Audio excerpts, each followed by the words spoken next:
O podcast que você ouve agora é uma produção da Central 3.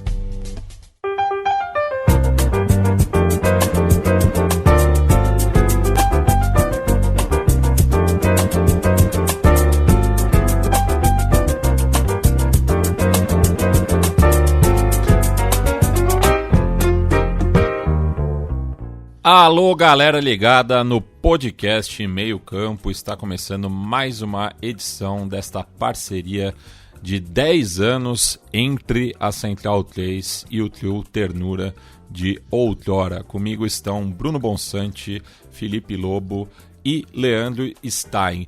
E Felipe Lobo, se você ou o nosso ouvinte estiver amanhã em São Paulo, qual que é a boa para ver a final da Champions League? Salve, salve, Matias, todos os nossos amigos e amigas que estão conosco aqui, ouvindo, vendo e ouvindo, né? Muitos nos ouvem apenas, mas o convite é para quem estiver em São Paulo, tiver a oportunidade de estar em São Paulo neste sábado. A gente vai estar lá no Capitolo Bar, que fica em Santo Amaro. A gente vai fazer uma transmissão lá, um pré-jogo a partir das 2 da tarde. E vamos assistir ao jogo, assistir atentamente ao jogo, inclusive. E depois, logo depois do jogo, vamos fazer a gravação de um episódio sobre o jogo, que vai virar podcast, mas quem estiver lá vai assistir ao vivo, presencialmente, né? O que é uma coisa que a gente nunca fez, então é uma coisa inédita. A gente vai fazer uma gravação direto com as pessoas ali. Então quem estiver afim, quem quiser aparecer por lá, Rua Alexandre Dumas, 1129. Rua Alexandre Dumas, 1129. Se você está ouvindo esse episódio, tem na descrição, tanto no YouTube quanto no seu tocador de podcasts. E tem um link também na descrição para quem quiser colocar o nome na lista e aparecer por lá amanhã, vai ganhar um chopp grátis. O Capitolo vai dar um chopp grátis para quem estiver nessa lista aí e quem falar ou quem chegar lá e falar que é por causa do Meio Campo que está lá. Então, compareçam, vai ser importante para a gente estar com vocês, estar com nossos amigos, ouvintes e leitores.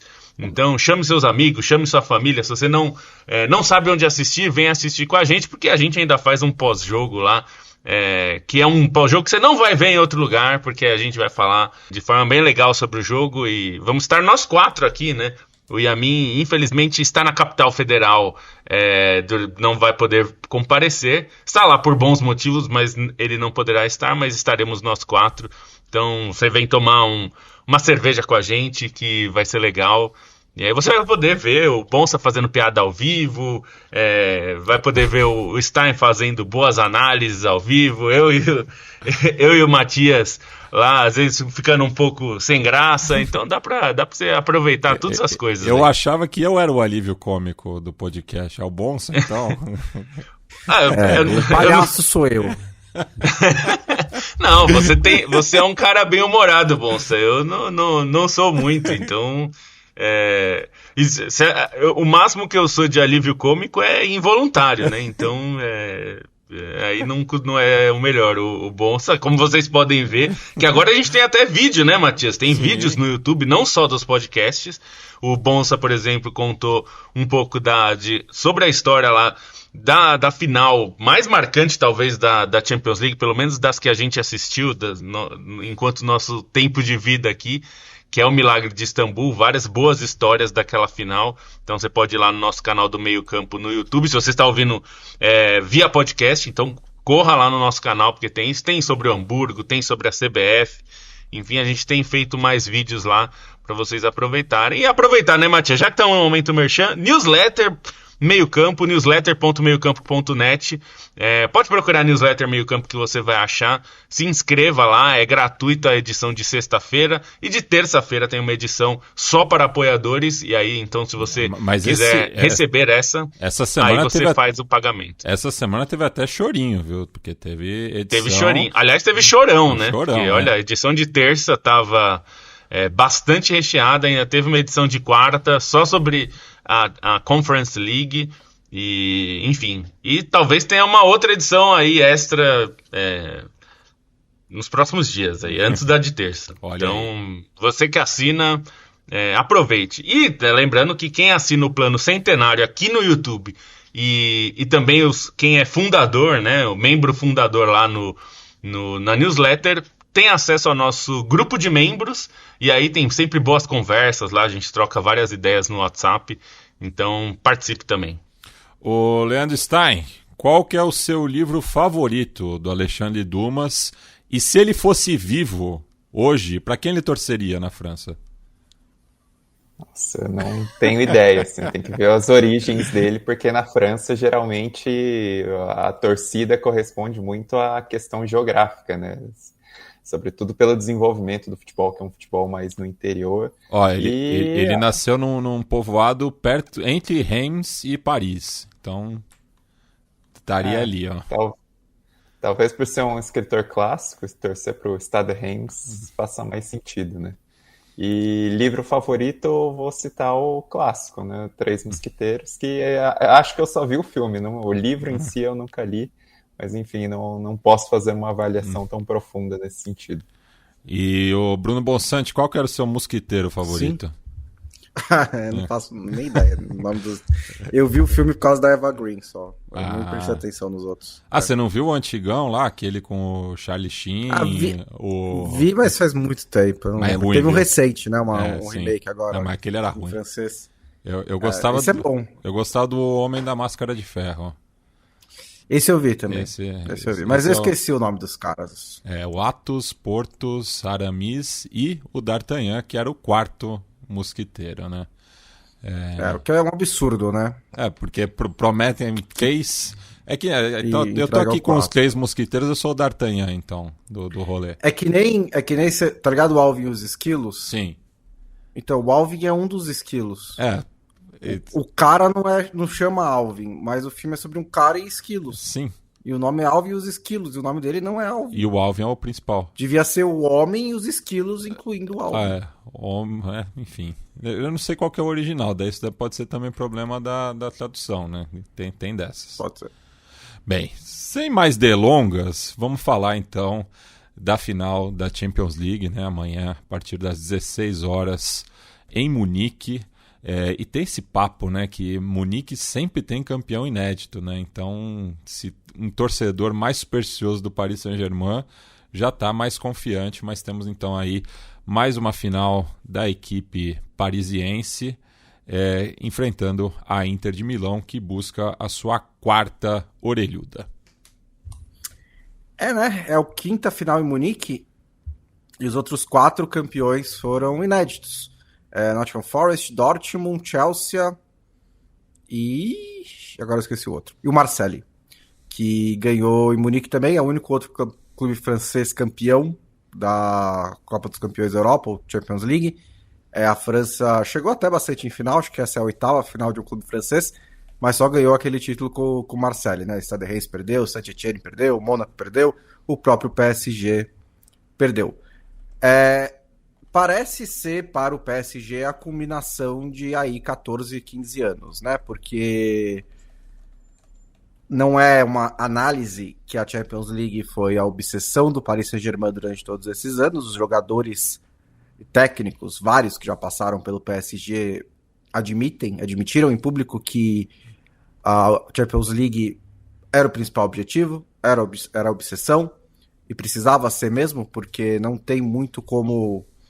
assim, tirar a satisfação do seu trabalho em conquistar a Ligue 1 no começo de abril. Então a Champions League tem que ser realmente a régua para o que o Paris Saint-Germain está fazendo. E durante muitos anos essa régua não foi muito favorável, né? Essa é só a segunda final do Paris Saint-Germain em todos esses anos. Teve muitas campanhas que terminaram nas oitavas de final, o que para um clube que investe tanto quanto o Paris Saint-Germain é um resultado muito, muito ruim. Mas, dos últimos 2 anos, o Paris Saint-Germain mudou de direção. Principalmente nesse último ano, depois da saída do Mbappé, que o Paris Saint-Germain não queria que fosse embora, mas foi. E aí ele aproveitou a oportunidade para formar um time diferente. E é um time legal. Acho que, acima de tudo, é um time legal. O que o Paris Saint-Germain não tinha durante muitos desses anos, né? Não eram times simpáticos. Esse em parte por não ter nenhuma grande estrela, tem jogadores que podem se tornar estrelas jogando pelo Paris Saint-Germain, e isso é uma diferença muito, muito grande, que é você construir a estrela e você comprar a estrela. O Dembélé pode se tornar uma estrela se ele conseguir não se machucar. O Kvaratskhelia com certeza se tornará uma. Barcola, Doué, todos esses 4 jogadores de ataque são extremamente talentosos, jovens, e podem crescer e se tornar grandes estrelas. João Neves no meio campo, o Vitinha e o Fabian Ruiz são jogadores que... o Fabian Ruiz um pouco mais rodado, mas nunca jogou tão bem quanto nessa passagem pelo PSG, principalmente nessa temporada. Vitinho e João Neves arrumaram o meio campo ali, Nuno Mendes, Hakimi, Marquinhos, né? Alguns deles mais veteranos, que já estão no PSG há muito tempo, estavam nos times anteriores, foram destravados para esse trabalho do Luiz Henrique. Então acho que do lado do PSG é essa possibilidade de combinação. Eu abro com o PSG porque eu acho que ele é o favorito para essa final. Acho que pelo que a bola jogada entre os dois times, o PSG jogou mais. O PSG é um time melhor do que a Inter. Não acho que é muito melhor. Não acho que é melhor ao ponto de não ter final. Eu acho que não é melhor no mesmo nível, por exemplo, de 2 anos atrás, quando o City tinha uma superioridade maior em relação à Internacional do que nesse momento o PSG parece ter. É uma final que tem muitas coisas interessantes em relação aos dois times, porque certamente não estava entre os maiores favoritos. Acho que seriam citados num grupo maior, mas eles não eram os maiores favoritos a chegar até a decisão. E acho que marca 2 times que priorizam um tipo de jogo coletivo, muito mais do que baseado no desempenho específico de algum jogador, né? O PSG ficou muito tempo calçado nas suas estrelas e montando os times em função dos seus melhores jogadores. Claro que você tem que tentar extrair o melhor dos seus jogadores, mas um problema do PSG é que você, na verdade, estava tendo que acomodar os melhores jogadores para eles estarem no time e a partir daí você tentar fazer alguma coisa. Então, acho que a premissa principal de mudança do PSG é essa. O time não começa com preciso deixar o Mbappé feliz, ou preciso fazer com que o time jogue com Messi, Mbappé e Neymar, e alguém marcando todos os outros, no caso. Inclusive, o Neymar acabou muitas vezes sacrificado nesse trio aí, enfim. Então, acho que a premissa básica a gente precisa ter um time, e claro que o PSG continua gastando muito, trouxe vários jogadores, mas como o Bonsa falou, tem um processo de construção desses jogadores para se tornarem estrelas mundiais. O Kvaratskhelia até dá para dizer que ele já era uma estrela mundial, mas ele não é um craque do nível de Mbappé, como era o Messi, como foi o próprio Neymar. Eu acho que esses jogadores podem compor melhor o elenco. O próprio Dembélé, né, como a gente falou já algumas vezes ao longo dessa temporada, ele chegou bem desacreditado, porque a passagem dele pelo Barcelona, ainda que no final tenha sido até boa, teve muitos altos e baixos e se tornou um jogador muito questionado. Então acho que ele está no processo de construção de ser um jogador confiável, que ele não foi desde que saiu do Borussia Dortmund. E no Borussia Dortmund, convenhamos, ele jogou muito pouco tempo para você avaliar, né? Não dá para viver da temporada do Dortmund para sempre. Então acho que essa é uma característica importante. Os dois times priorizam muito o seu jogo coletivo mais do que o individual. Então o Lautaro, você pode dizer que o Lautaro é uma grande estrela do futebol mundial, mas também não é um craque do nível do Mbappé, do Messi, com o Neymar, que era o Neymar antes, ou mesmo de alguns jogadores como o De Bruyne era no caso do Manchester City, o Haaland também na época da última final da Inter. São times que, claro, o Lautaro faz muita falta para a Inter, mas o Lautaro se machucou recentemente, a Inter teve que se virar sem ele, perdeu qualidade, sem dúvida, mas consegue ser um time competitivo mesmo assim. E acho que dá para dizer o mesmo do PSG. Perdeu o Dembélé, seria muito ruim, o time continuaria brigando mesmo assim, porque tem conseguido atuar coletivamente. E se o PSG tem hoje a estrela no banco, que é o Luiz Henrique, ele gosta desse papel, né? Ele já foi assim algumas vezes na sua carreira, principalmente na seleção espanhola, né, que tinha sido o último trabalho dele. E na Inter não dá para dizer isso, porque o Inzaghi não é um treinador que gosta muito de aparecer, mas é um time que certamente se caracteriza por ter vários jogadores capazes de mudar o jogo, né? E às vezes é o Acerbi, que é longe de ser um zagueiro clássico italiano, dos melhores da história da própria Inter. Mas é um jogador que tem as suas qualidades e as suas valências amplificadas pelo jeito da Inter jogar, de aproveitar essas características. Tem o Barella, tem o Çalhanoğlu, que era um camisa 10 e virou um cara meio função Pirlo, né? Saída de bola. Você tem o Mkhitaryan, que era um ponta na maior parte da carreira, né? Um jogador até atuando como meia mais ofensivo, e hoje atua muito no centro do campo, até recuando várias vezes para cobrir espaços atrás. Então são dois times muito coletivos, o que me leva a concluir que vai ser um jogo muito apertado, porque os dois times vão tentar fechar o máximo de espaços que conseguirem e vão tentar jogar nas dificuldades do adversário, né? Então a Inter certamente vai tentar usar um pouco da sua força ofensiva pelos lados, tentar colocar o jogo aéreo na área do PSG, tentar usar a força que ela tem ofensivamente ali pelo alto também, principalmente usando Dumfries e o lado esquerdo todo ali com o Di Marco.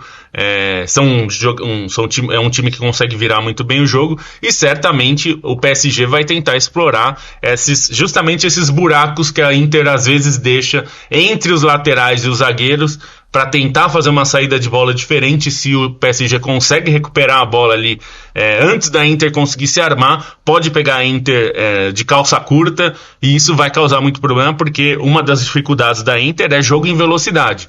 Esse jogo em velocidade do PSG, se conseguir roubar a bola ainda no campo de ataque, vai causar problemas para a Inter, porque é um tipo de dificuldade que a Inter tem. Dificilmente o PSG vai explorar jogo aéreo, por exemplo, porque a Inter é muito forte nisso. Acho que eles não vão tentar isso, mas vão tentar colocar o Kvaratskhelia, o Dembélé, para correr contra o Acerbi, por exemplo, que é um ótimo zagueiro, mas é um zagueiro lento. Vão tentar colocar para correr contra os jogadores da Inter e tentar fazer com que a Inter sofra nisso também.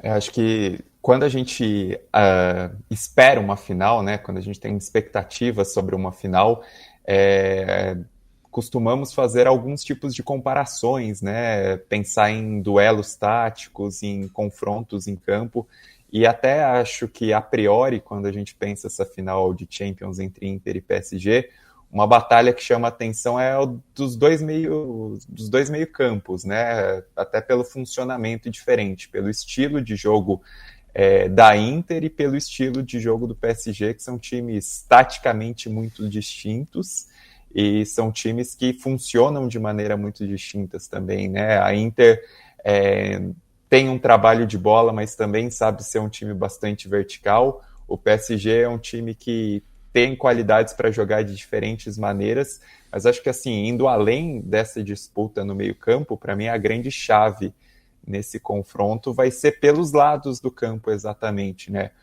Pela importância dos laterais nos dois times, né? No caso da Inter, mais como alas, sobretudo o Dumfries, a forma como ele foi decisivo em toda essa campanha na Champions, e o próprio Di Marco, que é um dos caras que dominam a equipe, que tem esse papel ofensivo muito importante, quanto no PSG, né? Porque o PSG, os laterais também, eles têm um papel muito relevante no apoio, de aparecerem para atacar, e a gente também viu nessa Champions, né, como o Hakimi e o Nuno Mendes fizeram diferença, apareceram na frente, em algumas partidas apareceram até como atacantes, e eles deram conta do recado defensivamente na maior parte dos duelos também, porque foram bastante exigidos nesse sentido, né? Então vai ser uma batalha tática muito interessante, até pensando na maneira exatamente como a Inter vai conseguir cobrir esses alas, né? E como o Lobo bem falou, é um ponto de atenção para a Inter. E o PSG também vai depender um pouco do apoio dos seus pontas para segurar os alas da Inter, né? O PSG vai depender também desse comprometimento do Kvaratskhelia, por exemplo, que é algo importantíssimo sem a bola, o próprio Doué, né, que tende a ser o escolhido do outro lado do campo também para fazer esse trabalho um pouco mais tático. Nesses duelos também acho importante destacar Donnarumma e Sommer, né, porque os dois foram monstruosos nas campanhas, né? Se os dois times estão na final, os dois goleiros eles têm grande responsabilidade nisso.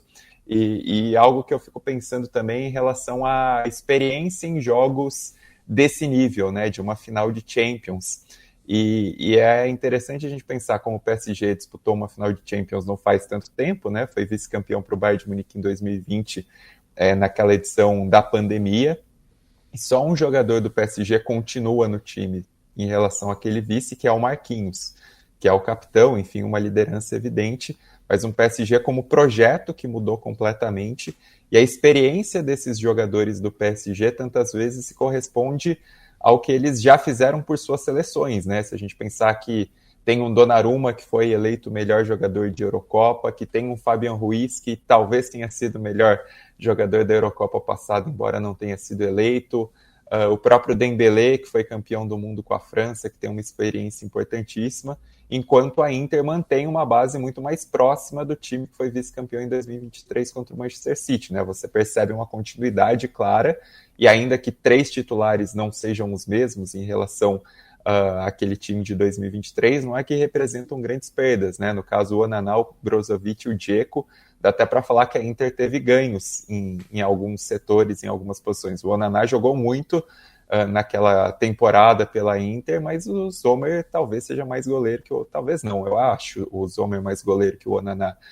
No próprio ataque, o Dzeko tem uma história gigantesca, mas a temporada do Marcos Thuram eu acho que é melhor do que a do Dzeko naquele momento da Inter, e a mesma coisa o Brozovic, que já estava no momento até que ele não era titular absoluto mais do time, né? Já estava no momento de declínio antes de ir para a Arábia Saudita. Então, nessa questão de experiência em grandes competições, em grandes finais, e também por bagagem em seleção, né? Se a gente pensar que Marcos Thuram, que Lautaro estavam na final da Copa do Mundo passada, acho que a Inter pende um pouquinho, embora concordo com o Bonsa que o favoritismo é do PSG, tem o elenco mais caro, tem os maiores investimentos, tem feito, assim, me atrai mais o jogo do PSG do que da Inter atualmente, embora a Inter também tenha grandes momentos coletivos. Eu acho que o PSG ele joga num tom acima pela maneira como constrói, pela variação que o time consegue oferecer de diferentes maneiras, enfim,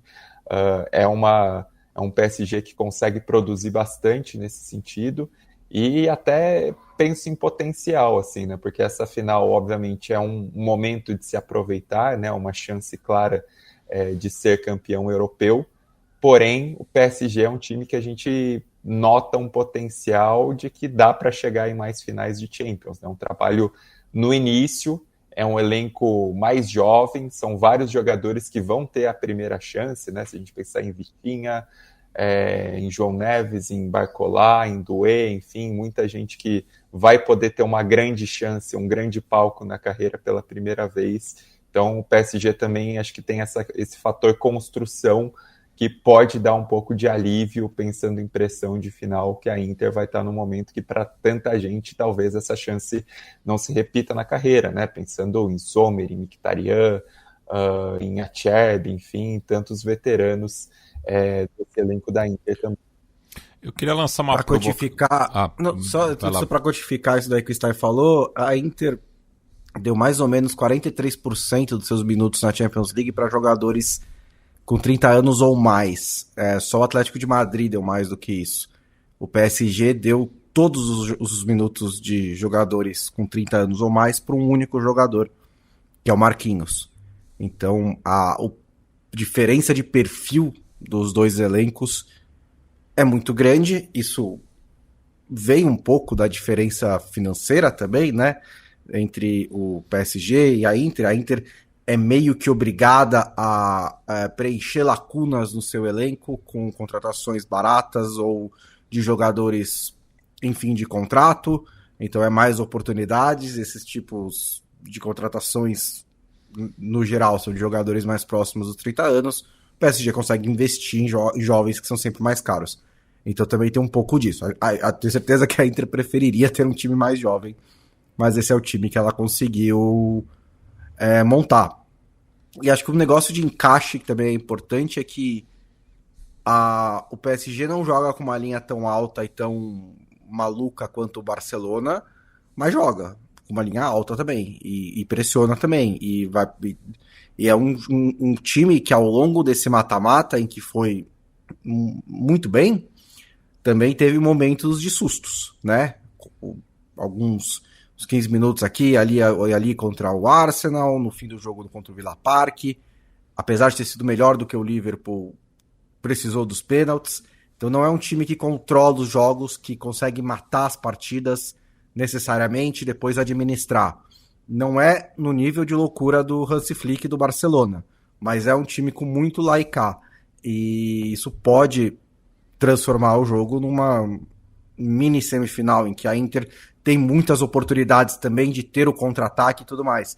E acho que não só com o Salas, como o Stein falou, mas com o Lautaro Martinez, que não vai estar machucado, como ele estava no jogo de volta contra o Barcelona, né? O Simone Inzaghi disse que ele está bem, que ele teria jogado contra o Como se fosse necessário no fim de semana, o jogo estava indo bem e ele achou melhor não arriscar, então o Lautaro vai chegar descansado para esse jogo e eu acho que vai ter muitas oportunidades dele puxar esse contra-ataque. Eu só queria lançar uma provocação que, assim, na era das superestrelas e a partir da análise que vocês fizeram nos dois elencos, essa me parece a final mais coletiva de muito tempo, assim, né? Não lembro recentemente uma final com dois elencos tão bem ajustados, montados e que não dependem só, né, de um ou dois jogadores, né? Eu acho que vai ser um duelo bem interessante nesse sentido.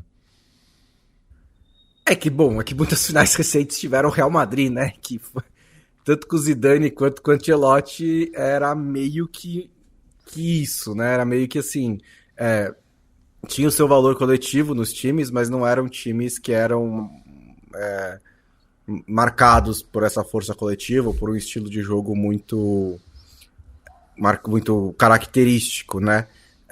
Eu acho que as duas finais do Manchester City recentemente também tem um pouco dessa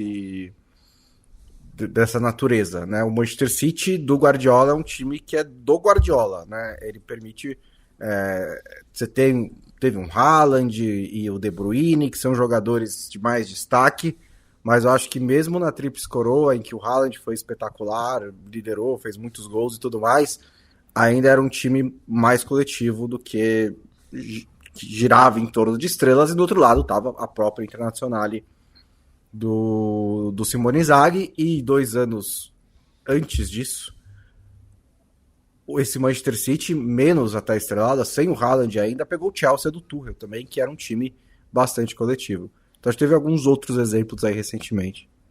E acho que algo que reforça essa impressão, Matias, é a própria discussão onipresente e enfadonha da bola de ouro, né? Porque acho que em outras finais de Champions se chegava com alguém na final mais candidato a ser ganhador da bola de ouro, sei lá, pensando no Haaland, pensando no próprio De Bruyne na outra final do Manchester City, ou todas do Real Madrid, sempre vai ter alguém. Quando o Barcelona disputou, tinha sempre alguém, Messi, enfim, e embora o Barcelona já faça uma década que esteja distante desse nível de Champions, então acho que a discussão da bola de ouro também orienta essa impressão, né? Existem candidatos à bola de ouro nessa final, tentam forçar um pouquinho mais o Dembélé, o ano dele acho que é maravilhoso, de fato, sobretudo 2025, né? O Lautaro Martinez também acho que tem argumentos a seu favor, além dessa temporada, por aquilo que ele vem jogando, mas se a gente pensar na bola de ouro não estritamente naquele que ganhou o principal título, ou naquela que vai ser a melhor história para ser contada, né? E nas últimas edições da bola de ouro, geralmente esse enredo que quer se ressaltar tem sido algo fundamental para determinar o campeão. Se a gente pensar em bola jogada em si somente, acho que aí tem um pouco mais de discussão, né? Sobretudo na temporada que faz o Yamal, ou que o Salah jogou na Premier League, sobretudo no início da campanha do Liverpool.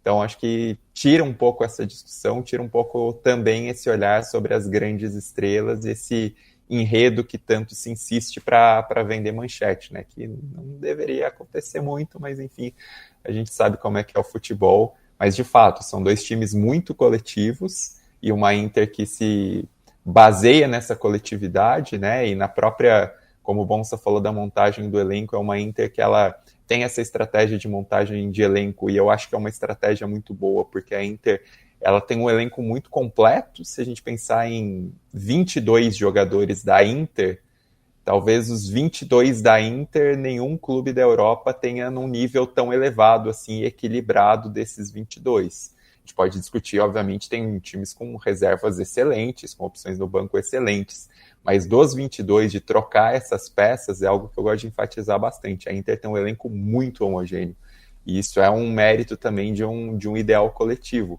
Enquanto o PSG tem essa subida de produção com o Luiz Henrique na temporada, muito por conta da ideia coletiva que ele consegue aplicar e fugindo um pouco mais dessa questão do protagonista, enfim, das grandes estrelas que regeu o projeto do PSG desde os tempos de Ibrahimovic, de Cavani, de Di Maria, enfim, de todos os cobrões que passaram pelo PSG. E isso acaba diferenciando muito, e é algo que a gente vê nos próprios mecanismos do time, né? E é algo que também gosto bastante de ressaltar, o PSG, que ele tem laterais que sabem atacar, eles têm zagueiros que sabem construir, eles têm meio-campistas que fazem de tudo um pouco, tem atacantes que conseguem avançar por qualquer lado do campo, que são ambidestros. Então isso é uma grande valência também para o PSG, e que ressalta uma ideia de individualidades muito boas, mas que funcionam em prol de um coletivo, que é o que diferencia esse PSG de tantos outros que a gente viu conquistar a Ligue 1, viu chegarem como candidatos na Champions, mas não renderem tanto como esse time tem rendido. Mais algum comentário sobre a final da Champions League, ou podemos passar para a final da Conference, né, que viu o Chelsea conquistar tudo na Europa? Acho que sim. Tinha um componente, só para finalizar, tinha um componente engraçado na última vez que a Inter chegou à final, porque ainda tinha aquela questão das 4 vagas e era por ranking, né? Hoje também é por ranking, mas eles fizeram de um jeito que os grandes países não perdem vaga nunca mais, né? Mas naquela época você perdia, então estava uma disputa entre a Alemanha e Itália pela 4ª vaga. A Alemanha estava com 3 e a Itália ainda estava com 4, mas se a Inter perdesse a final para o Bayern de Munique, a Itália perderia, né, a 4ª vaga. Então, inclusive, a Inter precisava ganhar o jogo no tempo normal, porque pelo ranking, se a Inter fosse campeã nos pênaltis, por exemplo, a Itália perderia a vaga mesmo assim. O que criou uma situação bizarra, que até foi pauta na Itália na época. Perguntaram, a Gazeta, por exemplo, perguntou, a Gazeta dello Sport, para os outros dirigentes, né, se eles iam torcer para a Inter, né, porque a vitória da Inter significava a manutenção de uma vaga na Itália. Eu achei curioso, porque dirigentes tanto do Milan quanto da Juventus, que são os principais rivais, né, da Inter, falaram, a gente é rival dentro de campo, mas seria bom para o futebol italiano, a gente perder essa vaga seria muito, muito ruim e tal. Então eu achei, considerando que a Itália é meio Brasil, né, mesmo em termos de torcida, eu achei uma entrevista muito madura na época. No fim a Inter ganhou, a Itália manteve a 4ª vaga por mais um ano, mas perderia depois de qualquer jeito. E enfim, depois fizeram essa reformulação, mas era uma situação curiosa, né, porque os rivais meio que tinham que torcer, assim, não torcer, mas enfim, era essa situação meio estranha, né? Imagina se um time brasileiro tem que ganhar a Libertadores para manter a 4ª vaga, né, que fosse. Era uma situação curiosa, né? Agora, acho que na França não vai ter esse problema, até porque o principal rival do PSG é o Marseille, o único campeão francês da Champions, e acho que eles vão torcer para que continue assim para sempre, né? Não, o Olympique Marseille, os torcedores têm um gemeládio muito forte com a Sampdoria, né? Mas eu acho que pode surgir aí um com a Inter, né? Caso a Inter impeça essa desgraça, né? Na visão dos torcedores do Olympique. E dessa vez essa amizade. E dessa vez os italianos não vão torcer pra Inter, porque não tem nenhum motivo pra isso, não vai salvar nada. Então imagino que torcedores do Milan e da Juventus vão torcer bastante pra que o PSG leve essa taça aí. E o próprio Marcelli também já está classificado, né, para a próxima edição da Champions League. Então é verdade. Não vai ganhar nada, né, com o título do rival. Pelo contrário, né, vai perder muito. Falar um pouco do Chelsea, companheiros, né, que jogou essa Conference no modo expressinho, né? No final até tentou escalar o que tinha de melhor à disposição, pensando, né, no final da temporada. Foi bastante extenuante, mas o clube conseguiu seu principal objetivo, que era voltar à Champions League, né, na última rodada da Premier League. E, enfim, sem muito esforço, acabou também com o sonho do Betis, que até saiu na frente, né, mas permitiu essa virada dolorosa, né, para o Chelsea no jogo realizado na Polônia. Tem uma sensação de não é mais nada que a sua obrigação pela diferença de orçamento entre o Chelsea e todos os outros clubes da Conference. E esse foi, na verdade, o primeiro jogo difícil que o Chelsea teve em toda a caminhada. E era esperado, porque o Betis é um ótimo time, né, que para de cima da tabela da Espanha, tem vários jogadores cascudos nesse time que passaram por muita coisa, se recuperando, né, uma baita clínica de reabilitação hoje em dia, e o Chelsea sofreu realmente, teve que tirar a vitória no fim, mas no fim ela acabou saindo bem naturalmente, né, 4 gols na última meia hora, mas eu acho que tem uma importância pro Chelsea, não vai ser o título mais comemorado da história, o mais lembrado e tudo mais, mas o Chelsea é um clube que passou por momentos bem turbulentos, né, recentemente. Então foi obrigado a mudar de donos por causa de questões geopolíticas. O novo dono curiosamente, pelo menos só dentro do futebol, muito mais maluco do que o oligarca russo. Então ficou tudo meio que bagunçado. O Chelsea não sabia para que lado correr em relação a treinador, demitiu o Tuchel, porque sim, trouxe o Potter, teve o Lampard, teve um ano com o Pochettino, estava completamente sem direção. E havia feito uma boa campanha na Premier League, apesar de alguns tropeços, conseguiu vaga na Champions League, e só isso em si foi importante, além de ter sido um ano tranquilo em Stamford Bridge, né? Sem grandes dramas, sem grandes confusões. Um trabalho do Maresca no começo, um treinador que tinha subido com o Leicester, que tem um estilo de jogo muito bem definido, discípulo do Guardiola, gosta de posse de bola, às vezes posse de bola um pouquinho lenta, ainda está tentando trabalhar isso daí. É um time muito jovem. Então, para esse trabalho, ganhar um título europeu, mesmo que tenha sido com o expressinho a maior parte do tempo, mas colocar esses jovens em uma situação adversa numa final europeia contra um time em um clube como o Betis, que é muito importante na Espanha, acho que foi uma experiência muito válida para eles. Acho que dá para torcedor, para o clube brincar, todos os títulos da UEFA e tudo mais, tá, assim, mas também os títulos desaparecem e aparecem, né, também, né, tinha a Recopa antes, né? Não tem mais agora. Saudades, viu? Então, tipo, gostava da Recopa. Então, isso não quer dizer nada, mas dá essa experiência para os jovens do Chelsea. Muitos deles nunca tinham ganhado nada, tiveram essa oportunidade. Estou mais ansioso para a próxima edição da Conference, em que não vai ter um gigante financeiro da Inglaterra, né? Eu quis colocar a parte financeira porque eu estava prestes a dizer que o Forest é menor que o Chelsea. Aí iam bater em mim, né? Mas agora o Chelsea igualou. Agora estão pelo menos no mesmo patamar. Né? Mas o Forest... O Forest tem 2 Champions ainda. Potência o Forest é uma potência financeira muito menor do que o Chelsea hoje em dia. Então talvez seja mais interessante. E só para ressaltar o Betis, né? O Betis é um clube que, sobretudo nos últimos anos, com essas conquistas todas do Sevilha na Copa da UEFA e na Liga Europa, o Betis ele ficou de um lado desbalanceado da rivalidade que historicamente não existia, né? Assim, os dois, pensando até em competições nacionais, eles têm um patamar bastante parecido.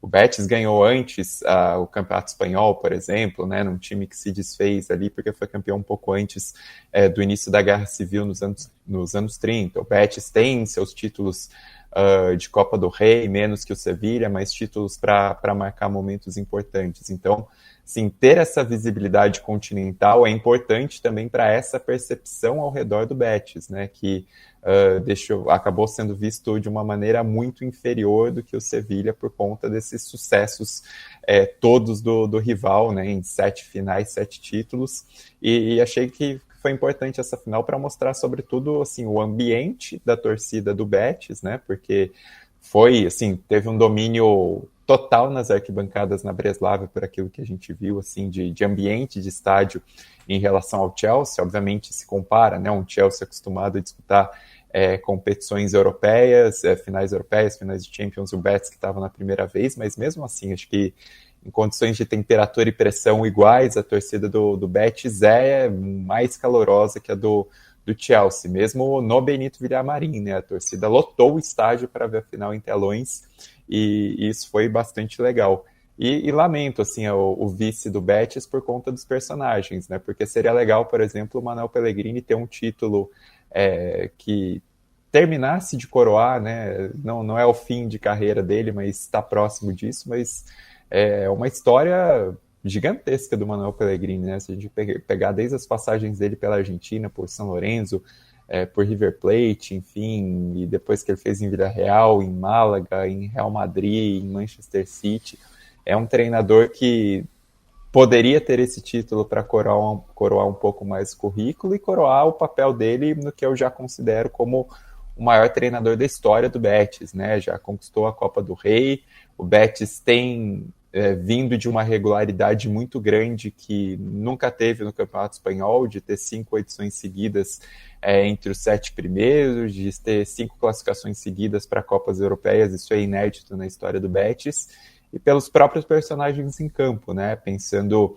no Isco, que acho que a gente pode discutir se o Isco, em questão de talento bruto, é o jogador mais talentoso da geração dele no futebol espanhol, desse pós-geração de 2010. E é um cara que teve muitos altos e baixos, né? Teve um momento de muito brilho no Málaga, muito brilho no Real Madrid, depois a carreira dele desandou, não vingou no Sevilla e no Betis, ele recobrou essa magia, assim, ele tem sido consistentemente um dos melhores jogadores do Campeonato Espanhol e jogou demais nessa Conference. O próprio Antony, né, que dispensa apresentações, seria legal também para reforçar essa ligação que o Betis tem com o Brasil, e o título anterior do Betis na Copa do Rei, né, em 2005, quando ganha, tinha uma colônia brasileira muito importante, com Marcos Assunção, com Ricardo Oliveira, com o Edu Schmidt, com o próprio Denilson, que já estava num final de passagem ali, mas estava no banco, seria um reforçador. Mas enfim, contra um Chelsea que tem um orçamento muito maior, tem talentos inegavelmente mais promissores, o Chelsea prevaleceu, né? E aí prevaleceu com o Cole Palmer, que fez uma final estupenda, assim, mostrou o cara diferente que ele é, e assim, a dupla de volantes do Chelsea, quando esse time tiver um pouco mais de estrutura, eles têm uma das melhores duplas de volantes do mundo, né? E pagaram caríssimo para ter Enzo Fernandes e Moisés Caicedo, mas os dois também foram importantes nessa reação de final de Conference, né? Fica esse gosto do Chelsea, como o Bonsa falou, desse ser o começo de algo maior que esse Chelsea pode produzir, porque investiu para isso, né? Bem, sexta-feira é dia da KTO, aqui no podcast Meio Campo, nossa parceira desde 2021, e como sempre, aos finais de semana, Bruno Bonsante e Felipe Lobo trazem as cotações mais interessantes no site da nossa patrocinadora. Vamos lá, tudo de Champions League hoje, de final de Champions League. Tem 2 apostas em finalizações que eu achei bem interessante, dados os números desses jogadores recentemente. Çalhanoğlu tem dado pelo menos 2 finalizações em 5 dos seus últimos 6 jogos pela Champions League e tá pagando 2,88 para ele fazer isso na final da Champions League, que eu acho muito interessante. E o Vitinha também tem números parecidos e mais de 1,5 finalizações, que no site da KTO é chutes, né? É chutes e chutes a gol. Esse aqui é chutes, que é só finalizações. Pode ser para qualquer lado. Tá pagando 2,43 pro Vitinha. Acho que são 2 boas cotações. Você pode pegar as duas com a mesma unidade, se entrar só uma, você já lucra. E tem gol do Lautaro. Eu tô achando muito alta essa odd do gol do Lautaro. Eu falei aqui também de como o encaixe pode favorecer contra-ataques da Inter, que é um time que gosta de jogar desse jeito de vez em quando, que a PSG marca alto, tem muita intensidade. Eu acho que o Lautaro vai estar em forma, ele vai estar mais descansado do que sem ritmo de jogo, na minha opinião, né? Depois de pular os últimos 3 ou 4 jogos da Inter. Tá pagando 3,15 para ele fazer um gol na final. É uma cotação muito alta, considerando que se tiver pênalti ele que bate, talvez só lá no Glu, né? Mas acho que ele também pode bater e tem o principal jogador do time. Então, 3,15 pro gol do Lautaro é uma ótima cotação. Eu vou aproveitar também que o Bonsa trouxe Champions, vou trazer uns dados que acho que até corroboram que o próprio Bonsa falou sobre favoritismo. A vitória do PSG tá pagando 2,20, vitória no tempo normal, empate 3,35, vitória da Inter 3,35. Mostra que a cotação tá dizendo que o PSG é favorito. Para ser campeão, o PSG tá pagando 1,60 e a Inter 2,30. E aí, para ser campeão, pode ser de qualquer jeito, né? A vitória tem que ser no tempo normal, nos 90 minutos, não conta a prorrogação. Tem 2 modalidades exclusivas da KTO aqui que eu achei interessante, que são o odão, né? Os odões, nesse caso. Vitória da Inter combinada com gol do Lautaro. Vitória da Inter, lembrando, tempo normal, tá? Mais um gol do Lautaro, essa odd tá em 6,10, achei bem interessante. E se você acha que o PSG vai levar, a cotação, o odão do PSG, tá? Vitória do PSG mais gol do Kvaratskhelia, aqui eu acho um pouco mais arriscado, porque o Kvaratskhelia não é assim um artilheiro, mas ele faz gols e é um jogador importante.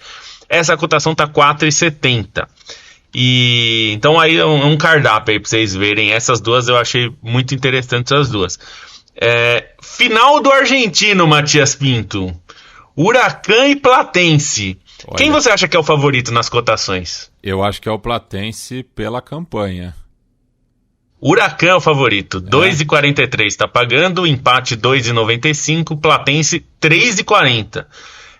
Isso vitória, tá? Vitória no tempo normal. Para ser campeão, o Huracan tá pagando 1,65 e o Platense 2,10. Então aí, se você acredita que a campanha... Lembrando que é jogo único em estádio neutro, né? Não tem jogo único em estádio neutro. E o Platense derrubou muitos gigantes aí, né, Matias? Tem uma campanha, assim, pesada. Então, se você acredita que vai derrubar outro time importante, o Huracan não é um dos grandes, mas é um time de bastante história, bem tradicional na Argentina. Tem gente que diz que ele tá entre os grandes, viu? Tem gente que diz que ele está, né? Mas... existe esse debate. O Huracan certamente é um time mais pesado que o Platense, porém o Platense faz uma campanha que é de se respeitar. Derrubou muita gente aí de peso e essa cotação da vitória do Platense, até para ser campeão, se você quiser ser um pouquinho mais conservador, de 2,10, interessante, né? Acho que vale ficar de olho porque esse time é encardidíssimo. Então eu duvido que o Huracan vai ter facilidade contra o Platense, mesmo que seja um time teoricamente melhor, né? Mas é um jogo para ficar de olho no fim de semana, né, Matias? Sim. Que vai ter disputa. Domingo não vai ter muito futebol internacional, né, rolando na TV, então Huracan e Platense às 17 horas, desde Santiago del Estero, e a campanha do Platense, né, passou nas oitavas pelo Racing, nas quartas pelo River e nas semis pelo São Lourenço, todos jogando de visitante, né. O Huracan já teve um caminho um pouco mais tranquilo, mas também não foi fácil, e os dois chegaram com méritos à final. O Huracan, que não é campeão desde 1973, e o Platense, que busca o seu primeiro título argentino. E a gente vai falar de Libertadores, Matias. Esse caminho do Platense pegou os 2 melhores argentinos da Libertadores, né? E derrubou os 2. A gente vai falar já que é o Racing e o River, né? Pois é. Mas sempre lembrando, né, aposte com responsabilidade, coloque apenas aquele dinheiro que você pode perder, né? Aqui a gente não está dando dica de investimento, a gente não está prometendo que você vai ficar rico, né, com as apostas, é um entretenimento, e se você tiver qualquer sensação ruim, né, se você tiver, enfim, não no seu melhor dia, a gente aconselha a não apostar, né? Então, e se for apostar, faça com a KTO e com essas dicas aí que o Bruno Bonsante e Felipe Lobo passaram. Vamos falar então um pouco de Libertadores e Sul-Americana, já que o Lobo deu o gancho, né? Tivemos aí um desempenho mediano dos brasileiros na Libertadores e ruim na Sul-Americana, né? Acho que a gente pode dizer isso, né? 3 clubes brasileiros foram eliminados na fase de grupos da Sul-Americana, né? Cruzeiro, que já havia sido eliminado por antecedência, e Corinthians e Vitória nesta semana. Já na Libertadores, o Bahia acabou sendo eliminado num grupo que tinha outro brasileiro também, né, que acabou se tornando o líder dessa chave, o Internacional. E também tivemos 3 brasileiros no segundo lugar dos seus grupos na Libertadores, e apenas um brasileiro foi o líder na sua chave na Sul-Americana, né? O Fluminense, que ontem venceu o Once Caldas no Maracanã e com isso passou a equipe colombiana na classificação. Mas enfim, nas últimas temporadas, né, se falava muito, né, de uma hegemonia brasileira, enfim, mas essa edição, né, tanto da Libertadores quanto da Sul-Americana, quebra um pouco, né, esse paradigma, né? Os brasileiros, eles terem certas dificuldades na fase de grupos da Libertadores não é algo exatamente novo, mas ainda acho que, assim, os problemas são evidentes, né? Tirando o Palmeiras, São Paulo com um pouco mais de tranquilidade, o Palmeiras jogando bem, não foi uma fase de grupos da Libertadores encantadora, mas acho que o saldo de classificação é ok para o Brasil. Assim, se a gente pensar nos resultados em si, e não no desempenho, né, na qualidade do que os times apresentaram, porque o Bahia foi eliminado, e acho que a questão do Bahia nem foi essa rodada final contra o Inter, né, foi muito mais a derrota pro-nacional dentro de casa. Mas o Bahia estava num gargalo maior, num grupo que era bastante difícil, né, sabidamente difícil, com outros 3 ex-campeões da Libertadores e com outro brasileiro para ter essa disputa, né, entre as posições de classificação. De resto, eu acho que ainda, assim, prevaleceu o Brasil de uma maneira em que pode não ter encantado, pode não ter convencido. Os problemas são bastante sérios, né, pensando em mata-matas, naquilo que não se convence, e acho que o peso maior, obviamente, é para o Flamengo, pelo nível de investimento, pelo elenco que tem, e por aquilo que não entregou, né, teve que buscar uma classificação sofrida contra o Táchira, em que ganhou só por 1-0 com um gol a partir de bola parada, e teve que contar com a eficiência da defesa, né? A defesa do Flamengo acho que conseguiu segurar as pontas, e é um dos méritos do Felipe Luiz para dizer, porque se a defesa era problema em outros tempos, dessa vez Léo Ortiz e Léo Pereira foram bastante importantes para segurar os momentos em que o Táchira cresceu, e o Rossi no final com uma defesa salvadora, enfim. Mas acho que na Libertadores, colocando os poréns, considerando também que o Fortaleza acabou não tá jogando bem, mas foi beneficiado pela decisão da Conmebol em relação ao que aconteceu no jogo de Santiago contra o Colo-Colo, né? Sim, discuto bastante a vitória dada ao Fortaleza quando foi uma situação que não concerne ao Colo-Colo, né? A morte dos 2 torcedores é muito mais responsabilidade das autoridades chilenas, mas o time foi penalizado por isso e acabou beneficiando o Fortaleza dentro da disputa de um clube, de um grupo que era bastante difícil. Mas na Libertadores, assim, colocando esses poréns, esses panos quentes, ainda os brasileiros conseguiram prevalecer, né? E nos mata-matas a tendência é que, se corrigirem os problemas, né, a tendência ainda é que os brasileiros consigam manter esse domínio, porque a gente viu esse domínio em finais recentes, né? Assim, os títulos desde 2017, tirando de 2018 do River, são todos do Brasil. Então existe essa tendência. Na Sul-Americana, eu acho que é algo bem mais problemático, né? Porque aí são vários fatores que se unem. Um deles é o gargalo ainda mais apertado, passando diretamente só o primeiro colocado e com essa questão dos playoffs. Na Sul-Americana, você tem uma questão também dos brasileiros que vão para a Sul-Americana, algo que a gente falou, não estarem exatamente num bom momento, né? São times que, se não mudaram do treinador na virada do ano, mudaram o treinador já nessa temporada. Então, você tem toda essa bagunça, mas isso não desculpa, porque acho que a questão financeira na Sul-Americana é ainda maior, né? Porque você tem clubes tradicionais do Brasil que disputam a Sul-Americana e clubes que fazem investimentos altos, pensando até em elenco, e o segundo escalão dos outros países costuma ter uma inferioridade ainda maior, né? Uma coisa é você disputar com o Independiente Del Valle e Barcelona de Guayaquil. Vai ter uma diferença, claro, em relação a Flamengo, Palmeiras, São Paulo, enfim, mas não é uma diferença tão grande quanto em relação a um Corinthians, um Atlético Mineiro, um Vasco, com o Muxuquiruna, com a Universidade Católica. Então tem um abismo também. Os brasileiros, assim, falharam clamorosamente de se impor na Copa Sul-Americana nesse ano, né? O Vitória, acho que é o que eu dou um pouquinho mais de desculpa, né? Teve a falha horrível do Lucas Arcanjo que determinou a eliminação, mas o Vitória é um clube que se reconstrói na elite do futebol brasileiro, né? Que brigou, assim, ó, o objetivo na temporada passada era continuar na primeira divisão e pelo inchaço da Copa Sul-Americana ganha a vaga por osmose, tenta aproveitar, mas não era um time preparado para competições sul-americanas.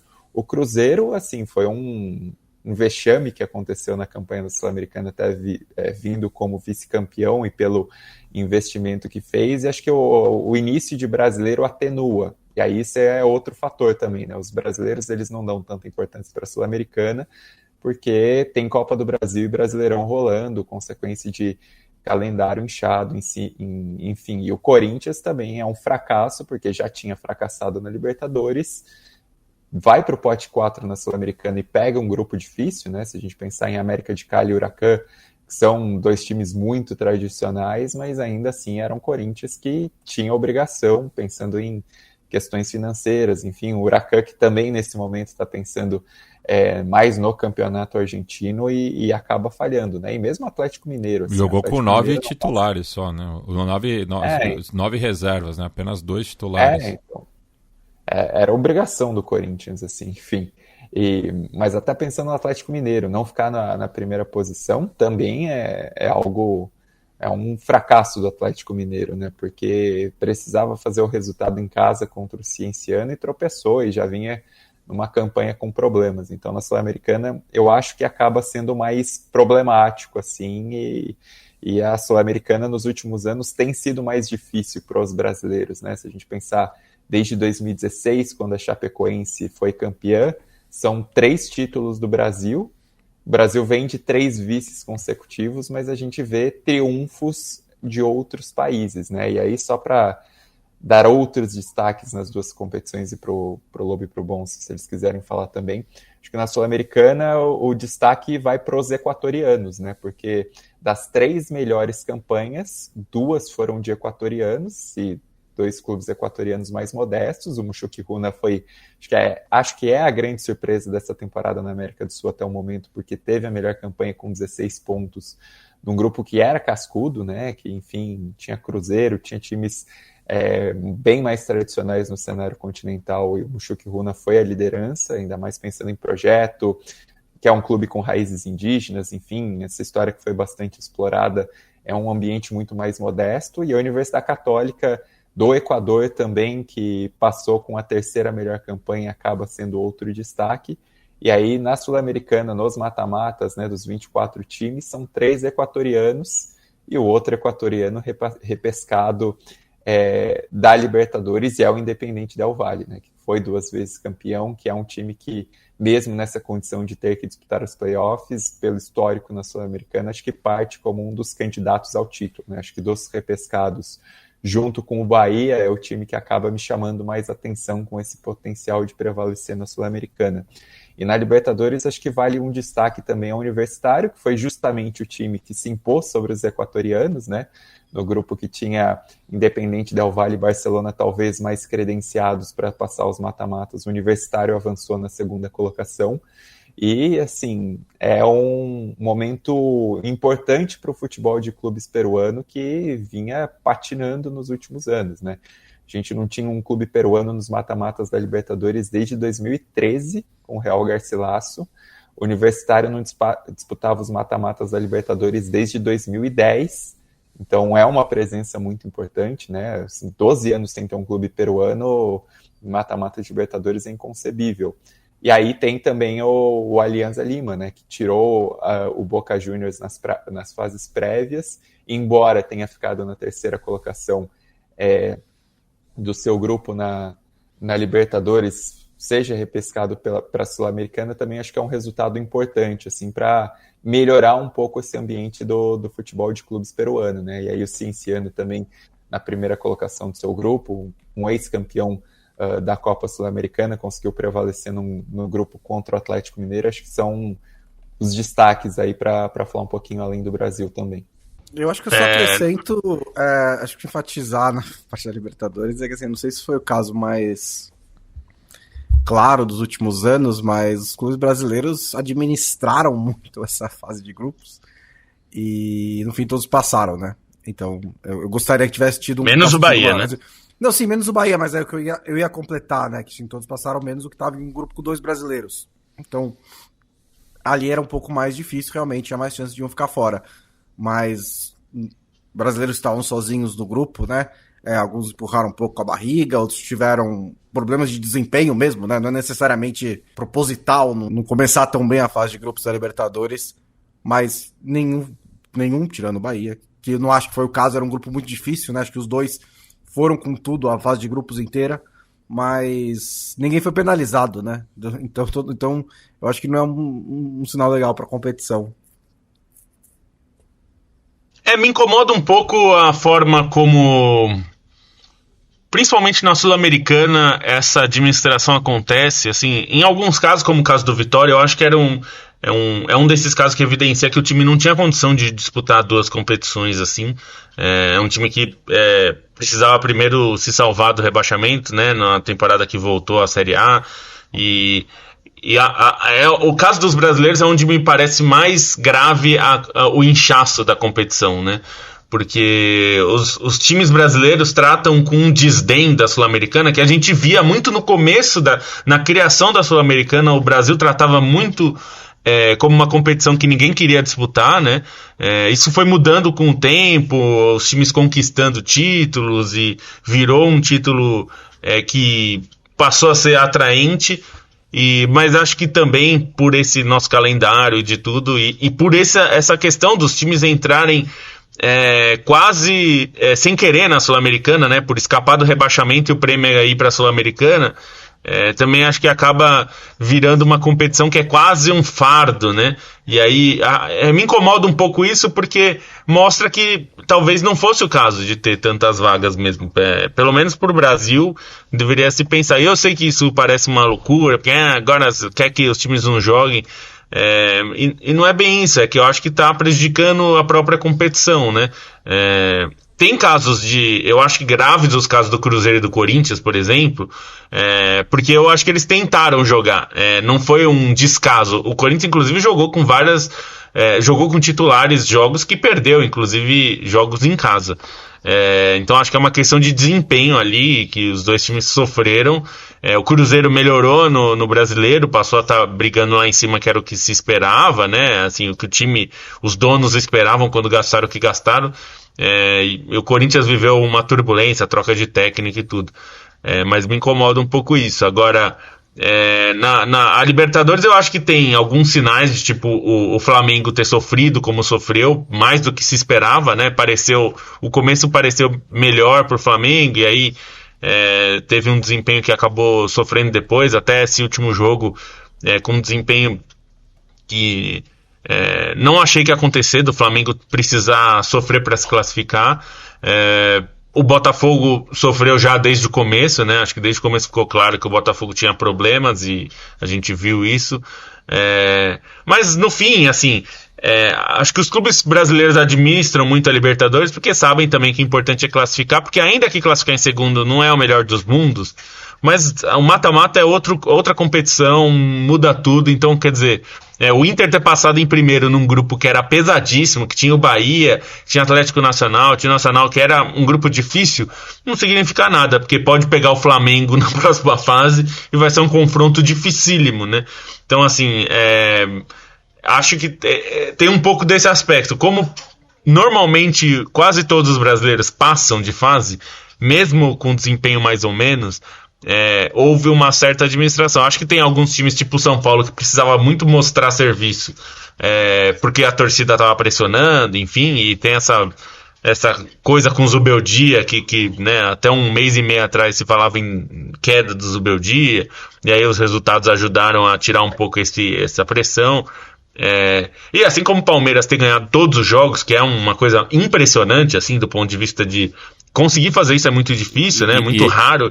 E assim, Lobo, das 4 campanhas, desde que a fase de grupos da Libertadores tem esse formato, né? Apenas 4 vezes teve times que terminaram com 100% de aproveitamento. 2 delas foram Palmeiras, em 2022 e agora em 2025. As outras foi o River em 2015 e o Santos em 2007.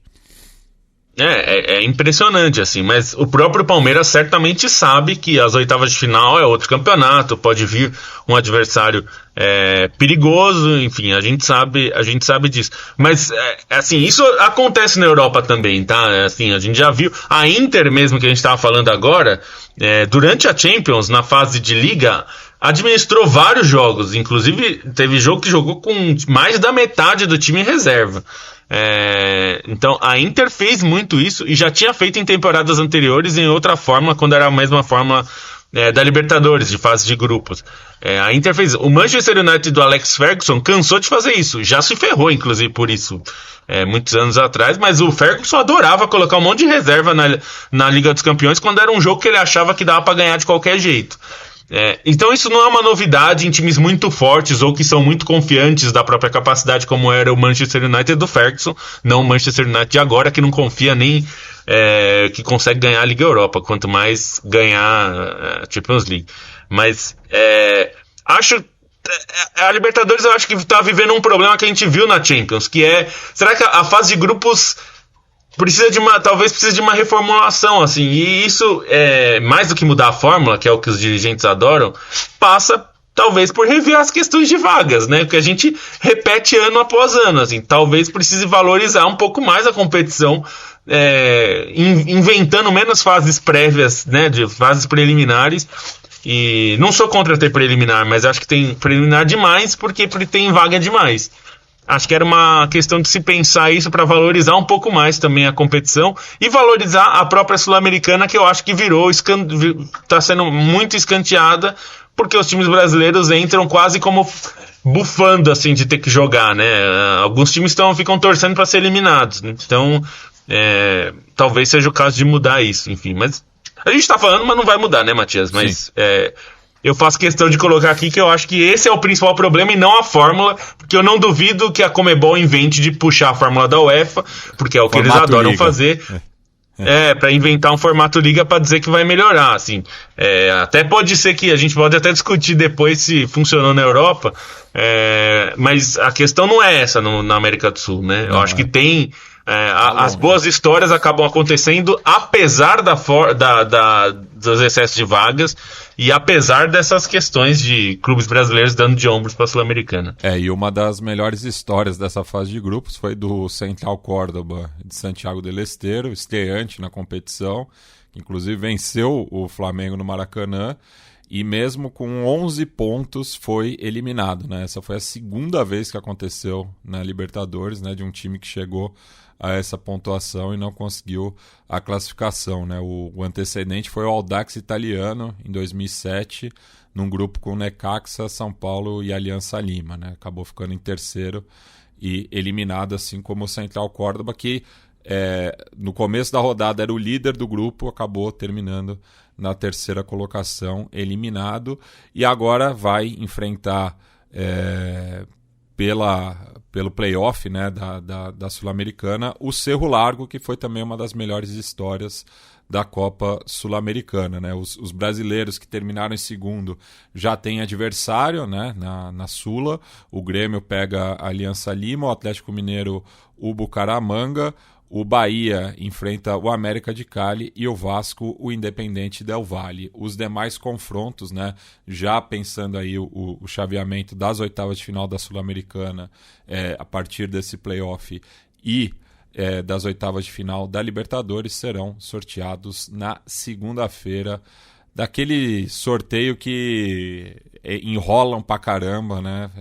Tem um monte de homenagem, é o tempo, né, do Alejandro Domingues fazer política no palco, e só depois tem o sorteio. Então, eu acho que inclusive vai ficar muito próximo do sorteio da Copa do Brasil, né, das oitavas de final, que também vai ser nessa segunda. Talvez as bolinhas saiam ao mesmo tempo. Passando aqui uma rodada de comentários, né, do pessoal que acompanhou ao vivo. Peço desculpas não ter falado antes, a gente teve alguns problemas técnicos aí durante essa edição. José Sobreira Targino Neto sempre presente aqui, nos escrevendo desde João Pessoa, na Paraíba, assim como o Daniel Cohen, que é nosso apoiador, manda abraços de Sintra, em Portugal. Cecília Madeira, outra apoiadora, sempre presente. Boa tarde, meio-campistas, assim como o Felipe FP, também apoiador. Boa tarde, meus volantes. Jonatas Lucas Souza, Manuel Vitor.